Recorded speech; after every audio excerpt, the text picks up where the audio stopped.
ನಾನು ಸರ್ಕಾರಿ ಅಧಿಕಾರಿಗಳಿಗೆ ಹೇಳ್ತಾ ಇದ್ದೀನಿ, ನೀವು ಕಳ್ಳರು, ಕದಿಮರು, ನೀಚರು, ದೇಶದ್ರೋಹಿಗಳಾಗಿದ್ರೆ ಮಾತ್ರ ಇವತ್ತು ಕೆಆರ್ಎಸ್ ಪಕ್ಷದ ಸ್ವಯಂ ಸೈನಿಕರ ವಿರುದ್ಧ ಮಾತನಾಡ್ತೀರಾ. ನಿಮಗಿಂತ ಹೆಚ್ಚಾಗಿ ಇವತ್ತು ದೇಶವನ್ನ ಕಾಪಾಡೋದಕ್ಕೆ ಹೋರಾಟ ಮಾಡ್ತಿರೋರು, ಕೇಸುಗಳು ಹಾಕ್ಸ್ಕೊಂಡು ನ್ಯಾಯನೀತಿಗಾಗಿ ಹೋರಾಟ ಮಾಡ್ತಿರೋರು ಕೆಆರ್ಎಸ್ ಪಕ್ಷದ ಸೈನಿಕರು ಕಣ್ರಯ್ಯ. ಅರ್ಥ ಮಾಡ್ಕೊಳ್ರಯ್ಯ, ನಿಮ್ಮನ್ನ ನಿಮ್ಮ ಮಕ್ಕಳನ್ನ ಉಳಿಸೋದಿಕ್ಕೆ ಹೋರಾಟ ಮಾಡ್ತಾ ಇರೋದು. ದಯವಿಟ್ಟು ಇದನ್ನ ಅರ್ಥ ಮಾಡ್ಕೊಳ್ಳಿ.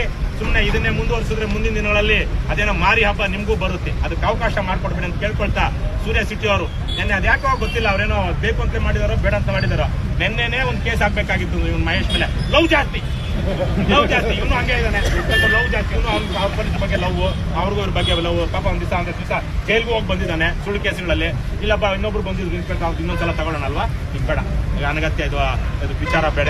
ಹಾಗಾಗಿ ಮಾಡ್ಬೇಡ್ರಣ್ಣ, ಪೊಲೀಸರು ಕೈ ಮುಗಿದು ಕೇಳ್ಕೊಡ್ತೀವಿ. ನೀವು ನಮಗೆ ಭ್ರಷ್ಟರಿಂದ ದುಷ್ಟರಿಂದ ರಕ್ಷಣೆ ಕೊಡ್ತಾ ಇಲ್ಲ ಅಂತೇಳಿ ನಮ್ಮ ಹಕ್ಕುಗಳನ್ನ ಕಾಪಾಡ್ಕೊಳ್ಳೋಕೆ ನಾವು ಇಟ್ಕೊಂಡಿರೋದು. ನಾವಾಗ್ಲೇ ಯಾರು ಬಂದು ದಬ್ಬಾಳಿಕೆ ಮಾಡಿದ್ರೆ ಏನ್ ಮಾಡ್ಕೋಬೇಕಾಗಿತ್ತು? ನಾವು ಪೊಲೀಸರು ಬಂದಿದ್ರ? ಯಾವನೋ ದುಷ್ಕರ್ಮಿ ಬಂದಿದ್ರೆ ಏನ್ ಮಾಡ್ಬೇಕಾಗಿತ್ತು? ಎಲೆಕ್ಷನ್ ಟೈಮ್ ಅಲ್ಲಿ ಹಣ ಹಂಚ್ತಾ ಇದಾರೆ, ಹೆಂಡ ಹಂಚ್ತಾ ಇದಾರೆ, ಬಂದು ನಿಲ್ಲಿಸ್ರಯ್ಯ ಅಂದ್ರೆ ನಿಲ್ಸೋದಿಲ್ಲ. ಅವ್ರು ನಮ್ಮ ಮೇಲೆ ಸಿಗಾವಲ್ ಮನೆ ಏನ್ ಮಾಡಿದ್ರು? ಗಾಡಿ ಹತ್ತಿದ್ರು ನಮ್ಮ ಮೇಲೆ. ಆವತ್ತು ಅಟ್ಲೀಸ್ಟ್ ನಮ್ಮಲ್ಲಿ ದೊಣ್ಣೆ ಇದ್ದಿದ್ರೆ, ಕೈಯಲ್ಲಿ ಲಾಠಿ, ಬಾಯಲ್ಲಿ ಸೀಟಿ. ಭಾರತದ ಸಂವಿಧಾನ ನಮಗೆ ಕೊಟ್ಟಿರುವಂತಹ ಮೂಲಭೂತ ಹಕ್ಕುಗಳನ್ನ ಬಳಸಿಕೊಂಡೆ ನಾವು ಮಹಾತ್ಮ ಗಾಂಧೀಜಿ ಆದರ್ಶದಲ್ಲಿ